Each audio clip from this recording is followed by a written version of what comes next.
Hey y'all, and welcome to my channel. In today's video, I was inspired by something I had seen while flipping through a magazine, and while I can't for the life of me remember what magazine I was looking through, I think I remember it well enough that I'm going to try to recreate it. I love cookie cutters, and I have a huge collection of them. So today, this DIY is going to be about how to use cookie cutters in a different way. I'm going to start off with an embroidery hoop. This one is about 12 inches wide, and it would be easier to use this with a bigger embroidery hoop versus a smaller one. I'm also going to use one of these square dowels. It's about 3/8 of an inch thick. It's about the same width as the embroidery hoop. And I'm going to cut this dowel into two lengths to create shelves, so to speak, into my embroidery hoop. Now, hopefully you'll do a little better job cutting it than I did, but I centered one just slightly in the center of the hoop, and then one at the bottom. And then once I had my dowel pieces cut and placed, I used some Gorilla Wood glue to glue them in place, and then I also went back on the back side and used some hot glue as well. Used a little bit of painter's tape or masking tape to hold them in place and let it dry. This is a great way to showcase some of your cookie cutters that you use. I'm going to show you the method that I used, which pretty much makes it permanent. But you can also, instead of gluing the cookie cutters on, you could use something like a poster putty or a removable tape. That way, if you did ever want to use the cookie cutter, you could simply just take them off of this little wall art and use them in your baking. Again, you can also use any kinds of shapes and sizes of cookie cutters you want.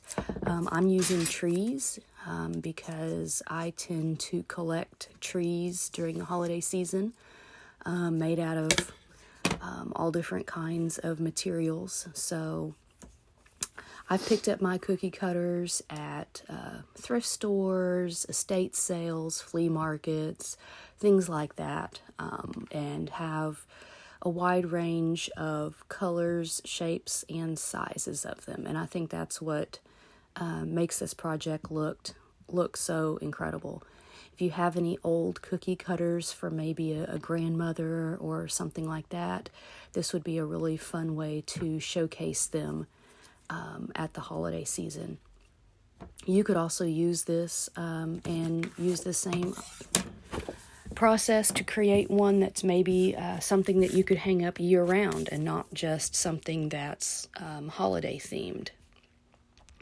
So while I'm waiting for my hoop to dry, I'm going to go ahead and choose some colorful papers to put a backing on a few of my cookie cutters. Now, I have a couple that were already green, so I'm going to keep those as is, and then select a few of my papers, and you can use like scrapbooking paper, you could use fabric, you could use wrapping paper, anything like that. And basically you're just going to trace the shape, cut it out, and then glue it to the back.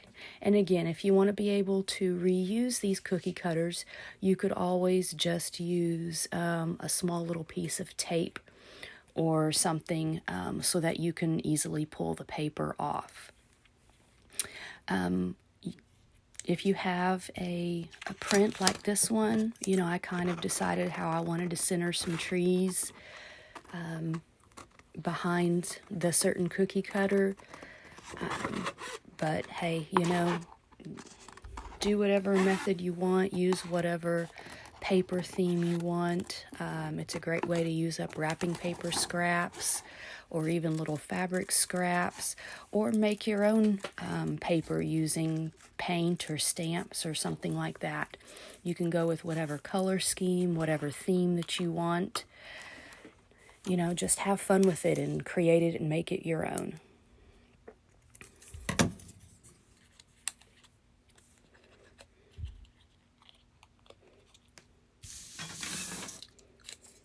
So once I had mine cut out, I'm just using a little bit of hot glue.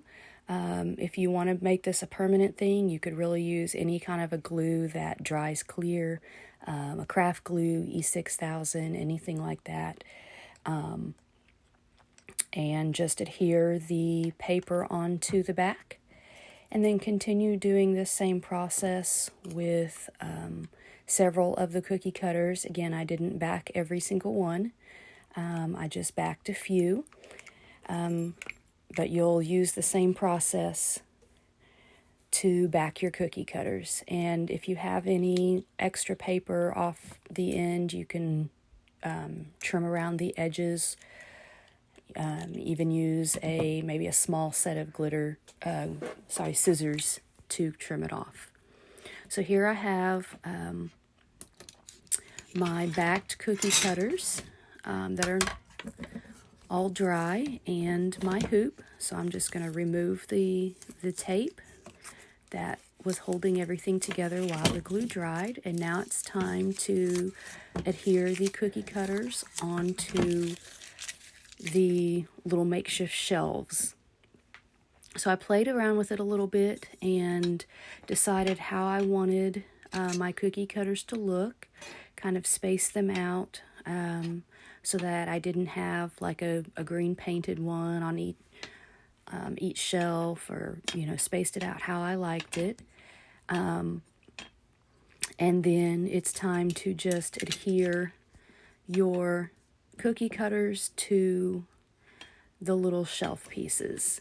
Now again, I'm just using hot glue because I want mine to be permanent, but you can always just use like a removable poster putty, or even like a double-sided tape or something like that if you want to end up removing your cookie cutters to be able to use them in the future. Now this tall tree cookie cutter was giving me a little bit of problems because it was a little bit tall, but I really wanted to use it. So what I ended up doing was actually just cutting it at the bottom seam and pushing it together a little bit more, and it actually shortened it just a few little centimeters that I needed it to shorten to get it in between the two little shelves.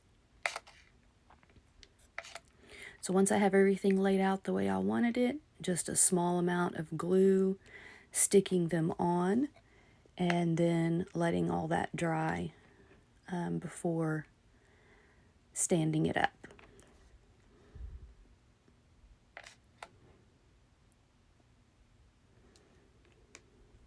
Again, I don't remember what magazine I saw this in. I was flipping through it at a checkout stand. So I'm recreating this from memory, but I really like the way it turned out. So I don't remember if it looks exactly like the way it did in the magazine, but I'm pleased with the turnout. Now, once those are glued on, I decided to add a little bit of something to the top just to decorate it. And I'm just going to use a few little odds and ends pieces of some greenery that I have. You could use, you could tie a bow on it, or put a few little ornaments or something like that. But I absolutely love the way it turned out. I hope that you'll give this a try. And don't forget to like and subscribe for more great videos.